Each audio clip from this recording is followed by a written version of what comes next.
కోట్లు తీసుకొచ్చిపోయాలి. ఇదంతా తన నెత్తిని పెట్టుకోవడం ఇష్టం లేక తను ఏం చేశాడు, విశాఖను ఎంచుకున్నాడు. విశాఖలో ఆఫ్టర్ ఆల్ 450 కోట్లతో రాజధాని పెట్టేశాడు. అయితే గీతే మొత్తం అక్కడికి వెళ్తే ఇంకో 10,000 కోట్లు అవుతుంది. బిల్డింగ్లు అన్నీ కట్టుకుంటే స్థలం ఉంది, క్యాపిటల్ నడిచిపోతుంది. That's enough for government. గవర్నమెంట్కి కావాల్సింది దాని భవనాలు, Raj Bhavan, secretariat, high court, assembly, సచివాలయం, అదే దానికి సంబంధించిన అనుబంధ ప్రభుత్వ శాఖలు, స్టేట్స్ వైడ్ శాఖలు ఏవైతే ఉంటాయో గవర్నమెంట్ శాఖలన్నిటికీ హెడ్ క్వార్టర్స్, అంతే కదా. అయిపోయా సింపుల్. ఎమ్మెల్యే క్వార్టర్స్, మంత్రుల క్వార్టర్స్, అవన్నీ అన్ని 10,000 కోట్లు చాలు.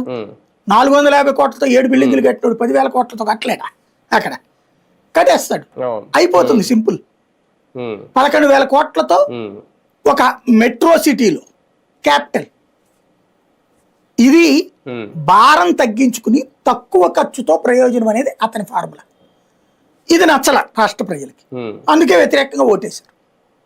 ఎందుకని ఆ చివరినోడు మళ్ళీ ఆ మూల ఎందుకు ఇదివరకు హైదరాబాద్ వేశారు, మళ్ళీ ఈ దరిద్రం ఎందుకు అనుకున్నారు. ఈ రాయలసీమలో కూడా వ్యతిరేకంగా ఓటేశారు, నో డౌట్ అందులో. అయితే ఇప్పుడు ఇవాళ పరిస్థితి ఏంటి? ఇక్కడ చంద్రబాబు నాయుడు ఏంటి, ఆ పాయింట్ని మనం బాగా జనంలోకి తీసుకెళ్ళగలిగాం.